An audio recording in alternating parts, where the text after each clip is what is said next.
thoughts that crowded through her mind, knowing that all the while there was the consciousness that when this man should wake she would think of nothing but his hateful personality as she had known it through the years. And she was his wife! How strange! How terrible! How impossible to live with the thought through interminable, weary years! Oh, that she might die at once, before her strength failed and her mother found out her sorrow!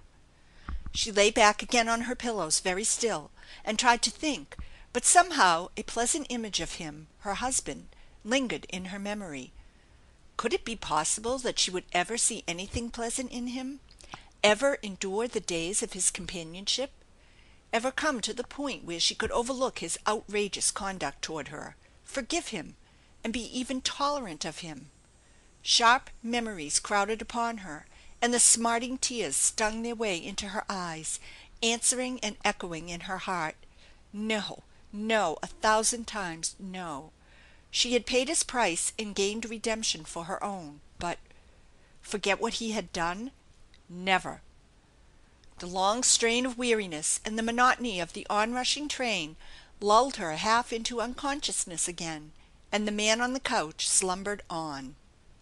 He came to himself suddenly, with all his senses on the alert, as the thumping noise and motion of the train ceased, and a sudden silence of open country succeeded, broken now and again by distant oncoming and receding voices. He caught the fragment of a sentence from some train official. "It's a half hour late, and maybe more. We'll just have to lie by, that's all. Here, you Jim, take this flag and run up to the switch." The voice trailed into the distance, ended by the metallic note of a hammer doing something mysterious to the underpinning of the car. Gordon sat up suddenly, his hand yet across his breast, where his first waking thought had been to feel if the little pencil case were safe. Glancing stealthily toward the curtains of the berth, and perceiving no motion, he concluded that the girl still slept. Softly he slipped his feet into his shoes, gave one or two other touches to his toilet, and stood up, looking toward the curtains. He wanted to go out and see where they were stopping, but dared he go without knowing that she was all right? Softly, reverently, he stooped and brought his face close to the opening in the curtains. Celia felt his eyes upon her. Her own were closed, and by a superhuman effort she controlled her breathing, slowly, gently, as if she were asleep. He looked for a long moment, thrilled by the delicate beauty of her sleeping face, filled with an intoxicating joy to see that her lips were no longer white. Then, turning reverently away, he unlocked the door and stepped forth.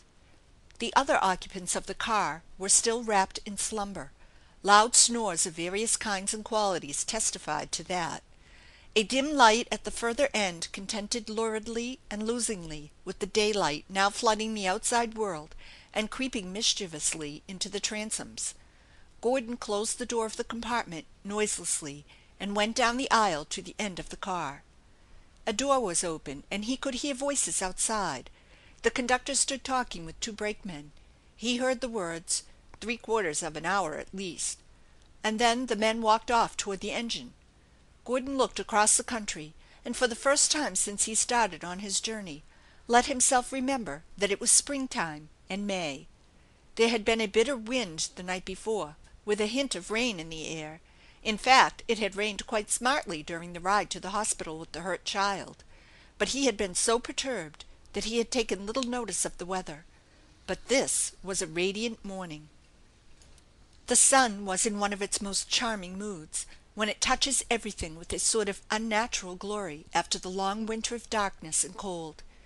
Every tree trunk in the distance seemed to stand out clearly.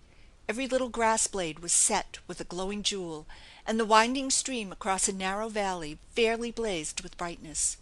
The very road with its deep, clean wheel grooves seemed like a well-taken photograph. The air had an alluring softness mingled with its tang of winter that made one long to take a walk anywhere out into the world, just for the joy of being and doing. A meadowlark shot up from somewhere to a telegraph pole, let go a blithe note, and hurried on. It was glorious. The exhilaration filled Gordon's blood. And here was the chance he craved to slip away from the train before it reached a place where he could be discovered. If he had but thought to bring his suitcase, he could slip back now without being noticed and get it. He could even go without it. But he could not leave her that way, could he? Ought he? Perhaps he ought, but it would not do to leave his suitcase with her, for it contained letters addressed to his real name. An explanation would of course be demanded, and he could never satisfy a loving mother and brother for having left a helpless girl in such a situation, even if he could satisfy his own conscience, which he knew he never could. He simply could not leave her, and yet he must get away from that train as soon as possible. Perhaps this was the only opportunity he would have before reaching Buffalo, and it was very risky, indeed dangerous, to dare enter Buffalo. It was a foregone conclusion that there would be private detectives ready to meet the train in Buffalo with full descriptions and particulars, and only too ready to make way with him if they could do so without being found out. He looked nervously back at the door of the car. Dared he attempt to waken her and say that they had made a mistake and must change cars? Was she well enough? And where could they go? He looked off toward the landscape for an answer to his question. They were decidedly in the country. The train stood at the top of a high embankment of cinders, below which was a smooth country road running parallel to the railroad for some distance, till it met another road at right angles to it, which stretched away between thrifty meadowlands to a nestling village. The glorified stream he had first noticed far up the valley glinted narrower here in the morning light, with a suggestion of watercress and forget-me-nots in its fringes as it veered away under a bridge toward the village and hid itself in a tangle of willows and cat-tails. How easy it would be to slide down that embankment and walk out that road over the bridge to the village, where of course a conveyance of some sort could be hired to bear him to another railroad town, and thence to Pittsburgh, perhaps, where he could easily get a train to Washington. How easy, if only he were not held by some invisible hands to care for the sweet sleeper inside the car. And yet, for her sake as well as his own, he must do something, and that right speedily. He was standing thus in deep meditation, looking off at the little village which seemed so near and yet would be so far for her to walk, when he was pervaded with that strange sense of someone near. For an instant he resisted the desire to lift his eyes and prove to himself that no one was present in a doorway, which a moment before he knew had been unoccupied. Then, frowning at his own nervousness, he turned. She stood there in all the beauty of her fresh young girlhood, a delicate pallor on her cheeks, and a deep sadness in her great dark eyes, which were fixed upon him intently in a sort of puzzled study. She was fully dressed, even to her hat and gloves. Every wave of her golden hair lay exquisitely in place under the purple hat, as though she might have taken an hour or two at her toilet.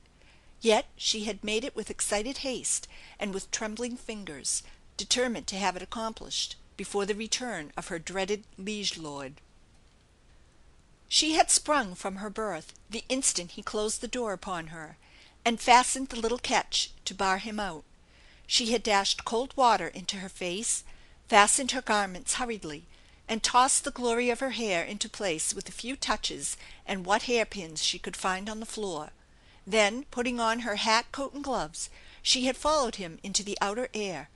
She had a feeling that she must have air to breathe, or she would suffocate.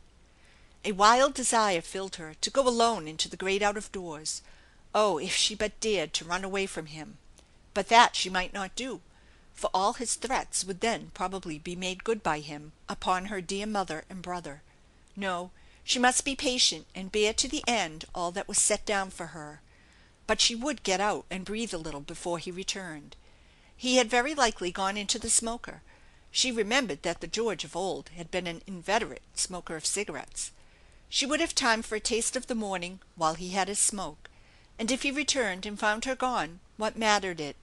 The inevitable beginning of conversations, which she so dreaded, would be put off for a time.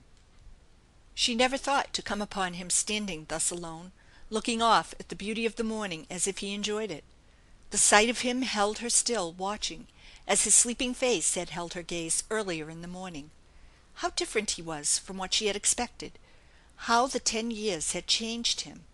One could almost fancy it might have changed his spirit also, but for those letters.